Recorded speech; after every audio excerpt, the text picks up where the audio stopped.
que c'est les chrétiens qui sont les plus riches. Et que quand on a le Saint-Esprit, on doit avoir beaucoup d'argent. Ce n'est pas tout ça. On peut être intelligent. On peut avoir de l'argent pour l'œuvre de Dieu. Et je souhaite que votre âme prospère. Et que vous-même vous prospériez. Comme prospère l'état de votre âme. Ça veut dire quoi? Ça veut dire que si vous avez beaucoup d'argent, votre argent doit obéir à comment votre âme vit. Pour faire du bien. Vous comprenez? Donc prospérez ainsi. Que le Seigneur vous donne beaucoup d'argent. Mais quand le Seigneur va vous donner beaucoup d'argent, ne dites pas bye bye à l'église. Ne dites pas au revoir. Plusieurs pour qui nous avons eu à prier, Dieu leur a ouvert des portes. Ils ont des contrats. Ils ont des fonctions internationales.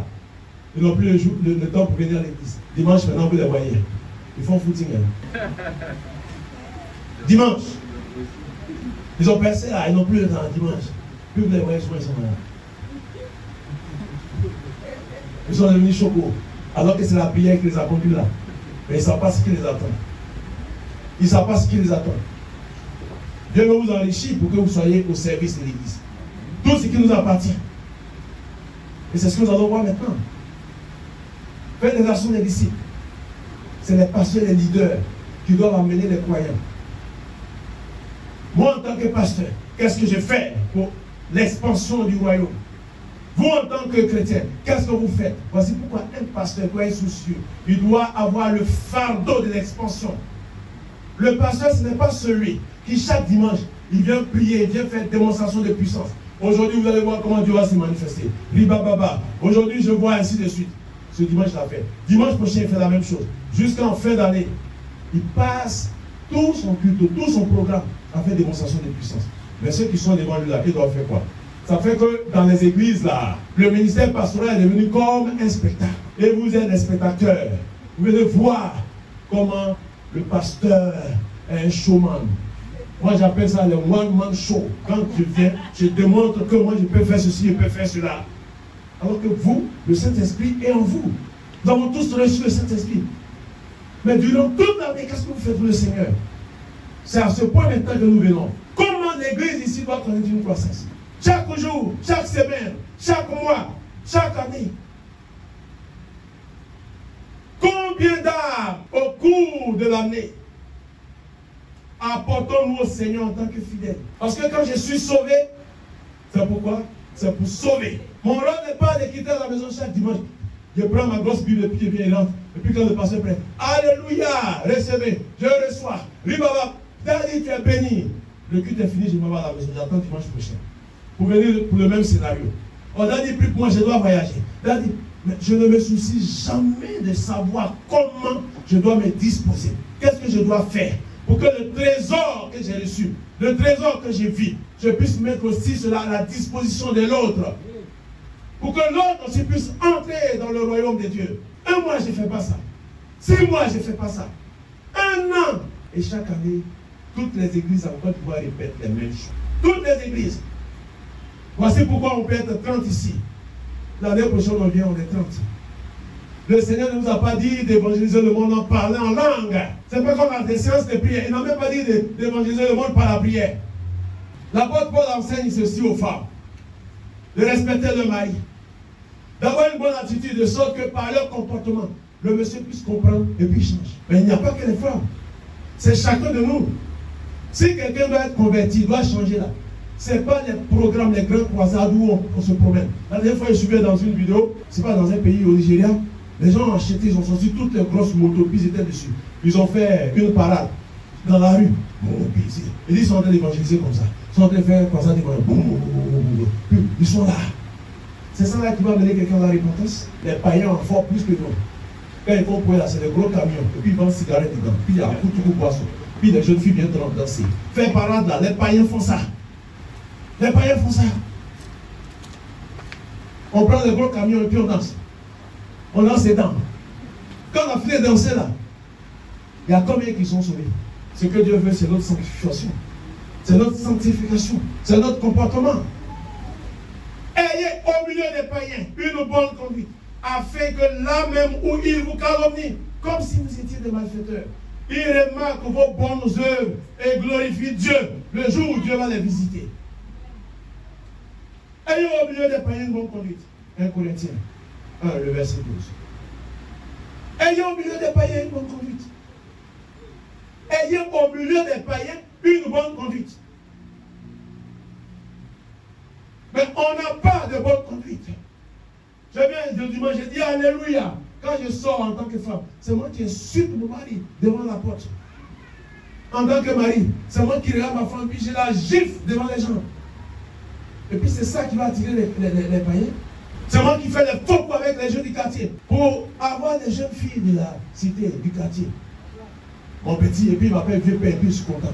Et je suis diacre à l'église. Mon petit, tu n'as pas pu pêcher quelque chose, la chasse n'a pas été bonne. La dernière fois, la fille, là, il faut la changer. Puis il y a un bon petit pour lui, il est diacre, qui fait ces coulouches là. Il avait vu. Et puis, les jeunes filles païennes là, qui ont les mauvais esprits, elles sont nombreuses disposées à ces bêtises comme ça. J'espère qu'il n'y a pas ces filles comme ça ici à l'église. Hein, prophète ou moi, il n'y a pas ces filles ici qui font du n'importe quoi pour avoir de l'argent, qui se livrent n'importe comment. Et j'espère aussi qu'il n'y a pas de vieux pères dans l'église ici pour pouvoir aider les jeunes filles là. Viens dans mon bureau et puis on se voit et puis il dit son tiroir et donne l'argent, il dit bon, c'est conditionné, il faut que toi et moi, voilà, je vois la couleur de ta peau, la peau de la cuisse. Dans les églises, ils sont nombreux qui font ça. Les diacres là. Puis on est gros contre moi, et puis il est DG de ceci, il est ceci, commandant de la marine ou bien, comment on appelle là, des hauts et forêts. Puis quand lui vient là, c'est lui tout le monde va saluer. C'est des gens qui liment les jeunes filles de l'église. Et puis quand on arrive, nous sommes pays, lui-même il est là. Quand il va c'est qu'il a dit, et puis il regarde. Et puis le ciel regarde. On est dans l'église. Ça là, ça peut amener qui au Seigneur?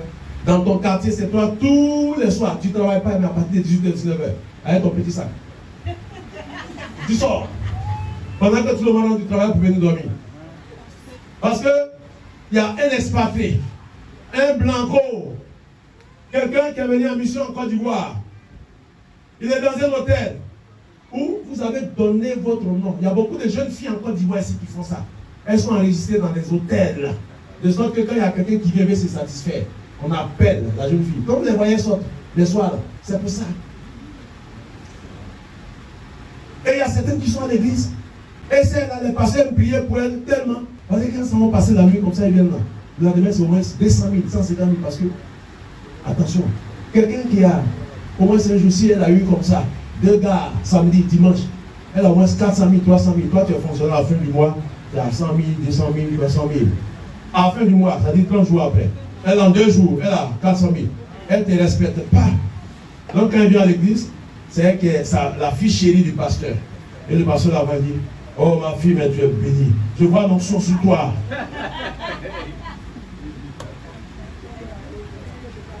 Oh la veille, ça me dit elle a quitté quelque part. Toi, pasteur, tu vois l'onction sur quelqu'un qui est quitté là-bas. Je vois que tes affaires vont marcher. Mais ton gars là lui-même, il te connaît. Ma fille, bon, il faut venir avec lui au bureau. Parce que la semaine dernière là, il n'a pas payé sa dîme. Ça peut gagner quelqu'un à Christ. On est à la maison, tout ce qu'on sait faire là, c'est colporter les informations, c'est calomnier les gens, c'est critiquer les gens. On n'est même pas en mesure de prier pour le pasteur. On s'attend à ce que lui vienne, c'est le pasteur qui doit prier pour nous. Oh, lui, il prie, hein, c'est déchargé, il prie. Quand il est déchargé, puis vous ne priez pas pour lui, vous voyez peut-être qu'il l'utilise. Et puis, un jour, il va rentrer quelque part. Il va dans un corner. Et puis, il est égaré, mais il est toujours devant vous. Vous ne priez pas pour lui. Ah, Daddy, mais tu prêches, quand tu prêches, c'est bon. Vous tombez. Vous ne savez pas prier, vous ne pouvez pas prier, vous ne voulez pas prier. Même un simple cauchemar que vous faites là. Vous êtes troublé, vous allez payer le transport de Yango depuis la Rivera pour venir pour qu'on prie pour vous. Alors qu'il suffit seulement de se réveiller pour dire, au nom de Jésus, stop. J'annule tous les effets des cauchemars.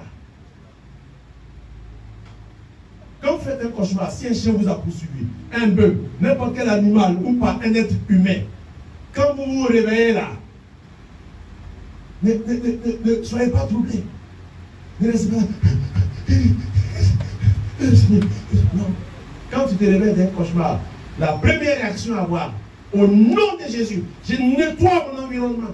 Parce que quand vous le faites immédiatement là, l'esprit qui est venu vous attaquer là, vous allez la voir. Si vous priez comme ça, vous allez voir que des gens vont mourir dans vos villages. Vous allez voir que des gens vont mourir dans vos quartiers. Mais c'est parce que vous pleurnichez, parce que vous ne réagissez pas. Les esprits là, ils sont rapides dans le monde de l'esprit. Le déplacement est très rapide. Donc quand il vient, le temps que tu prends pour te morfondre, 1 minute, 2 minutes, 5 minutes, 10 minutes, 20 minutes, il est arrivé. Mais dès que vous réveillez, quand vous voyez que c'est quelque chose d'anormal, au nom de Jésus, vous allez voir que quelque chose va se passer. Avant d'arriver au village, quelque part là, soit c'est sa main qui sera brûlée, ou bien il va tomber, il va quelque chose comme ça, puis il va rendre témoignage, ou bien on va lui poser une question au village. Mais hier tu t'es bien, qu'est-ce qui s'est passé? Il va expliquer ça. Voici comment en tant qu'enfant de Dieu nous devons réagir. Mais ça, on va mûrir, on va grandir. Pour que le pasteur puisse passer à autre chose. Il y a tellement de choses à faire dans le ministère. Mais si les fidèles ne changent pas, toujours c'est les mêmes qui viennent et on va prier pour eux. Ne dis pas que le pasteur ne doit plus prier pour vous. On se prend en charge. En plus de se prendre en charge, on a un objectif. L'objectif c'est quoi? C'est d'investir dans ce que j'appelle le compte céleste. Parce que chaque enfant de Dieu, de la même façon dont dans l'administration, tu es fonctionnaire, tu es enregistré, tu as un compte ouvert, puis il y a des choses qui se passent, il y a des mouvements dans ton compte bancaire. Dès que quelqu'un accepte le Seigneur en tant que fils du royaume, son compte est ouvert au ciel. Mais ce compte-là, ce n'est pas les anges qui vont travailler pour mettre quelque chose. Vous comprenez? C'est nous qui travaillons pour que ces comptes soient garnis, soient fournis. C'est-à-dire quand je travaille pour le Seigneur, je soutiens le pasteur, il y a un quota qui est balancé dans mon compte. Quand je prie pour des missionnaires, il y a un pourcentage qui est balancé dans mon compte. Quand je m'occupe de ma femme, je ne lui fais pas du tort. Il y a quelque chose qui rentre dans mon compte. Quand je respecte mon mari, je suis soumise à mon mari. Il y a quelque chose qui rentre dans mon compte. Encore plus, quand je suis un instrument pour gagner une seule âme, alléluia, mon compte est rempli. Voici pourquoi ceux qui par leur vie de témoignage emmènent des gens au salut. Quand ils prient, le Seigneur les exauce. Vous savez l'exaucement, ce que ça signifie? Exaucer, ça veut dire Dieu regarde dans ton compte, il prend ce qu'il y a dedans et puis il verse sur toi. Mais tu n'as rien dans ton compte. Tu dis, Seigneur, donne-moi ceci. Le Seigneur dit, bon, Gabriel regarde quelque part. Gabriel regarde, il fouille, il met sa main. Il fouille, il ne voit rien. Il dit, Seigneur, il n'y a rien. Et puis tu ne reçois rien. L'assurance de sécurité contre les accidents, contre la mort, par rapport à une délivrance de la part des œuvres de la sorcellerie. C'est ce qu'on met dans le compte là. Le Seigneur utilise. Et puis quand tu vas quelque part, les sorciers arrivent, et puis la puissance sort de ton compte. Pour voir le sorcier. Terrasse le sorcier. Et puis lui-même il confesse. Voulez-vous mettre quelque chose dans votre compte? Et l'une des choses que je vous recommande à faire, c'est de gagner des âmes. Voici pourquoi c'est inapproprié, c'est anormal que nous soyons dans l'église 1 mois, 5 mois, 10 mois, 1 an, on n'a rien gagné contre quelqu'un. Et c'est sur ce terrain, je vais vous conduire. Et ça, les responsables de l'église vont s'organiser. Voici pourquoi je vous ai parlé des pratiques. Dans l'église, il y a plusieurs corporations, il y a plusieurs couches sociales. Il y a les étudiants, il y a les médecins, il y a toutes les couches. Peut-être qu'aujourd'hui, vous n'avez pas de députés parmi vous, mais il y a un député qui a sorti de cette église. Il y a des généraux, dans la gendarmerie comme dans l'armée, dans la police. Il y a des inspecteurs. Tous ceux qui sont de la société sont dans une église logiquement. Mais la question que je veux poser à tous les pasteurs qui m'écoutent, qui me regardent, qu'est-ce que vous faites des policiers qui sont dans vos églises? Qu'est-ce que vous faites des gendarmes qui sont dans vos églises? Qu'est-ce que vous faites des femmes qui vendent au marché, nos mamans, qui sont dans vos églises? Qu'est-ce que vous faites des étudiants et des élèves qui sont dans vos églises? Qu'est-ce que vous faites des professionnels, des hommes d'affaires? Qu'est-ce que vous faites de tous les médecins qui sont dans vos églises? Qu'est-ce que vous faites des députés? Parce qu'il ne s'agit pas de dire, ah, moi j'ai mon fils, l'honorable tant. L'honorable tant. Et puis quand le mois arrive, parce que tu sais que l'honorable, il a un gros salaire. Et c'est l'honorable qui va t'appeler. Ah, pasteur, ou bien souvent papa, daddy. Vraiment, est-ce que tu peux passer au bureau? Même quand tu as réunion, là, tu arrêtes la réunion pour aller au bureau. Et le comportement de beaucoup de pasteurs, une réunion urgente pour l'église. Tu ne peux même pas lui dire, ah, excuse-moi, bon, est-ce que je peux pas passer? Je suis trop bien à tel, je ne peux pas passer. Mais lui t'impose parce que toi, tu es accroché à l'argent comme Maswaro est accroché à la maison. C'est ça ton ministère. Et quand tu as la chair, ah, mon fils m'a appelé, les dimanches, je suis parti. Mais il m'a donné une enveloppe. Vous savez, une enveloppe, une enveloppe kaki, une grosse enveloppe kaki là. Ils m'ont mis dans une enveloppe comme ça, hein, c'est une grosse enveloppe kaki là. Quand il est soulevé, moi-même, je ne pouvais pas. C'est tout. Ça, c'est tout le résumé de ton ministère. C'est ça que tu recherches. Ok, ton fils est honorable. Qu'est-ce que tu lui communiques comme évangile pour qu'en tant qu'honorable, il puisse assainir le parlement de ton pays? Parce que le Seigneur dit, vous êtes le sel de la terre et la lumière du monde. Est-ce que ton fils qui est honorable est conscient qu'il est sel là où il est fonctionnaire, qu'il est lumière là où il se trouve? Est-ce qu'il le sait? Ou est-ce qu'il est cela lui-même réellement? Parce que ce n'est pas ça, tu es un fils dans la chair. Et ça, c'est un enfant illégitime. Je pleure tous les pasteurs qui disent avoir des fils qui sont députés, des fils qui sont maires, qui sont des préfets, des sous-préfets, des diplomates. Mais que tout cela ne sert à rien dans le royaume de Dieu. Mais que tout cela ne peut pas investir si on ne les supplie pas pour qu'ils puissent marcher sur nous. C'est des fils illégitimes, ils sont inutiles dans le royaume. Et le Seigneur a dit, pourquoi est-ce que tu occupes la terre inutilement? Je vais te couper. Emmenez vos enfants. Ils sont députés, maires, présidents de conseil régional, ambassadeurs, diplomates, qui sont ministres, à investir dans le royaume. Si on doit adapter des stratégies d'évangélisation, ils doivent investir. Parce que l'Église, dans sa mission, doit s'investir dans ce qu'on appelle l'évangélisation, premièrement. Deuxièmement, la formation ou l'enseignement. Et troisièmement, la diaconie ou les œuvres. Voici les trois chantiers de la mission. Quand une église dit qu'elle est missionnaire, si elle ne vit pas ces trois chantiers, elle n'est pas missionnaire. Une église n'est pas missionnaire quand elle se confie uniquement dans l'évangélisation. Non, c'est pas ça. Le Seigneur a dit, allez partout le monde, faire des nations des disciples. Évangélisation.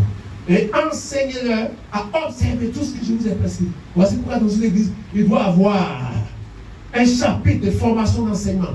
Que ce soit au niveau des pasteurs. Les pasteurs ont besoin de formation, d'enseignement. Les diacres, les anciens et les fidèles également ont besoin d'être enseignés. Cela coûte cher aux yeux du Seigneur dans la mission. Si nous sommes une église missionnaire, on doit s'organiser pour enseigner, pour former. Il ne s'agit pas de venir au culte pour qu'on prie pour nous, sans qu'on ait une base, sans qu'on ait une formation. La formation nous donne d'avoir les yeux ouverts, d'être éclairés, pour que notre torche ou notre lumière ne soit pas mise sous le boisseau, mais que la lumière soit sur la montagne en hauteur pour éclairer une multitude. Celui qui n'est pas enseigné, qui n'est pas formé, il est comme un aveugle parce qu'il ne sait pas des choses. Je connais beaucoup de fidèles qui font des déclarations, qui disent des choses qui ne sont même pas scripturelles. C'est plus tard, des années après, ils se rendent compte, ah, ce qui est là. Même des pasteurs dits moins renommés, qui enseignent des choses au micro, comme ils sont en train de parler aujourd'hui. Ils disent des choses. Et souvent, ceux-là, quand ils m'écoutent, ils gardent la terre, parce qu'ils ont pondu des erreurs. Mais quelquefois, ceux qui sont me contactent. Et puis, on marche ensemble, ils reçoivent des instructions. Ceux qui sont orgueilleux disent, lui, il me dit quoi? Ce qu'il dit là, on s'en fout. Lui, il y a longtemps, on est dedans. D'ailleurs, même moi, mon père spirituel, il vient des États-Unis. Mon père spirituel vient du Nigeria. Mais tu enseignes des bêtises, malgré ça.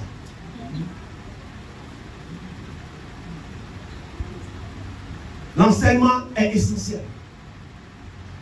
Un chrétien qui n'aime pas venir au culte du soir pour recevoir un enseignement, il est en train de se garer lui-même.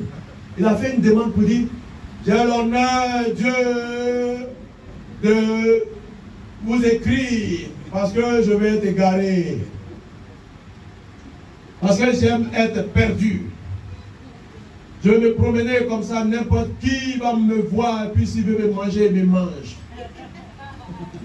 La Bible nous dit que le diable rôde comme un lion rugissant autour de nous. Parce qu'il imite le Seigneur qui est le lion de la tribu de Juda. Mais le diable se comporte comme un lion. Parce qu'il veut bouffer, il veut détruire. Mais ce lion qu'est le diable va rencontrer tôt ou tard le lion de la tribu de Juda. C'est lui qui va être le dernier à rugir. Voici pourquoi il faut te former pour ne pas que n'importe qui te mange. C'est malheureux d'apprendre en tant que les gens qui étaient des chrétiens étaient responsables. Et puis des années plus tard, quand on apprend, dit, ils sont à la rose croix. Vous comprenez? Ils sont à la rose croix. Nous, ils sont les francs-maçons.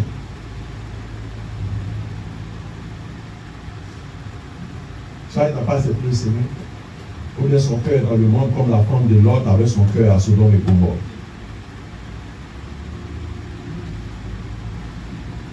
Il y a quelqu'un là, si Dieu avait permis à ce dernier d'avoir une église, d'avancer là, il allait tuer beaucoup de personnes. Mais Dieu l'a dévoilé. Vous savez qui c'est? Si Dieu avait permis que ce dernier-là ait une communauté, une église, c'était un boulevard d'égarement. C'est-à-dire qu'il avait des projets mesquins. Mais il a tout fait. Dieu a dit, voici pourquoi quand il a commencé à avoir la galère là, il a servi Dieu pendant combien d'années? 11 ans. Et puis je n'ai rien eu. Comme David, je dirais, c'est un circoncis. Il ne sait pas qui est le Dieu d'Israël. Aujourd'hui, il est devenu un bossoniste. Il est devenu un kamite. Quelqu'un qui dit qu'il a connu Jésus. Et puis il danse fétiche. Il danse sur le sang. Il est devant les masques. Et puis il récite des formules mystiques occultes. Ce n'est pas possible. C'est Dieu qui n'a pas permis qu'il laisse. S'il avait eu ça, il y a beaucoup qui ont eu ça, qui sont en train d'égarer les gens. Vous comprenez? Il y a certains même qui sont à l'église des fidèles. Ils ont la propension et la prétention d'être des grands serviteurs de Dieu. Mais qui ont des ambitions macabres, malsaines, cachées. Parce que s'ils arrivent à être ça, vous allez voir ce qu'ils vont faire. Ils sont là, puis c'est eux qui disent, oh, moi depuis je prie, je vois rien. Vraiment, depuis moi, il faut que les déblocages. Moi, je prie Dieu pour qu'il mette un blocage, des barrages, blocage, même béton, même pour que quand tu viens, voilà. Parce que tes intentions sont malsaines et impures. Vous savez combien de temps moi je sers le Seigneur? Je n'ai pas construit de tout. Mais je ne peux jamais dire à Jésus, je t'ai servi, je n'ai rien reçu. Ce que je vis en Jésus, là, le monde ne peut pas me donner ça. Parce que je sais en qui j'ai cru. Écoutez, quand je sais que tout l'arsenal mystique occulte, dirigé par le patron Satan, est orienté contre moi, m'attaque, et puis aujourd'hui je suis en vie, avec ça, et puis j'ai dit, j'ai servi Jésus, je n'ai rien reçu. J'étais rien quand je n'avais pas Jésus. Les démons ne me connaissaient pas. C'est-à-dire que je n'étais pas une personnalité interplanétaire, une personnalité spirituelle dans la sphère, dans le règne spirituel. Mais quand j'ai connu Jésus là, tous les démons connaissent mon adresse. Alors je suis en train de vous parler là, ils ont fait réunion, ils ont dit le gars est venu, il va bavarder encore. Ils savent qui je suis. C'est ça mon importance. Même si un député ne me connaît pas, même si le président de la République ne me connaît pas, Jésus-Christ a fait en sorte que les démons me connaissent. Et les anges aussi me connaissent. Et lui-même, le Seigneur des Seigneurs, me connaît. Voici pourquoi j'aime le Seigneur. Et je veux le servir jusqu'à la fin de mes jours. Aujourd'hui, je suis venu pour la deuxième séance vous montrer comment on va gagner des âmes. Personne ne doit être inutile, oisif dans cette église. Demain, on va avoir une séance où je vous donne la stratégie. Comment de façon périodique, on va faire un bilan. Aujourd'hui, on est en juillet, bientôt on finit, on rentre en août. Si on avait eu le séminaire peut-être l'année dernière, en décembre ou en novembre, en fin mars, on allait faire le premier bilan. Fin juillet, le deuxième bilan. On allait faire 4 bilans dans l'année. Vous allez voir ce qui allait se passer en termes de gain d'âme. Et ça, chaque pasteur, quand il va retourner dans sa région, c'est ce que vous allez adopter. C'est la stratégie que vous allez adopter. Sans faire de bruit. Je ne vous recommande même pas des croisades de ceci. Non, vous allez voir. Le Saint-Esprit va utiliser ces instruments qui sont vus comme faibles par plusieurs. Vous allez voir. Au moment où les gens vont lever la tête pour voir votre union de Peter. Au moment où le diable va se réveiller. Parce que le diable, il nous attend dans les grandes campagnes. Parce qu'il sait que c'est là où tous les chrétiens veulent faire des démonstrations. Qui a la force de mobilisation. Qui prêche Dieu en plein air. Le diable sait ça. Donc il a étudié. Il a préparé quelque chose. Mais ce que je veux vous dire là, c'est vrai, il sait ça. Mais il ne compte pas sur ça comme une stratégie que vous allez adopter. Parce qu'il s'est dit qu'ils n'ont pas le temps des choses simples. Ils ont la folie des grandeurs. Que le Seigneur vous bénisse. Que la grâce de Dieu soit avec vous. Aujourd'hui, je veux qu'on puisse échanger à cette étape de mon intervention. C'est le deuxième jour. On va échanger. Parce que je crois qu'il reste encore une trentaine de minutes. On va échanger. Échanger, c'est-à-dire, vous allez me poser des questions, des préoccupations. Si ce que j'ai dit, peut-être qu'il y a dû vous étonner, vous surprendre, que vous ne comprenez pas. Même s'il y a des choses dont je n'ai pas parlé, que vous ne comprenez pas. C'est le lieu de poser des questions. Donc, je vais laisser la parole au prophète Oumar, et puis il va diriger ce temps de questions. Que Dieu vous bénisse.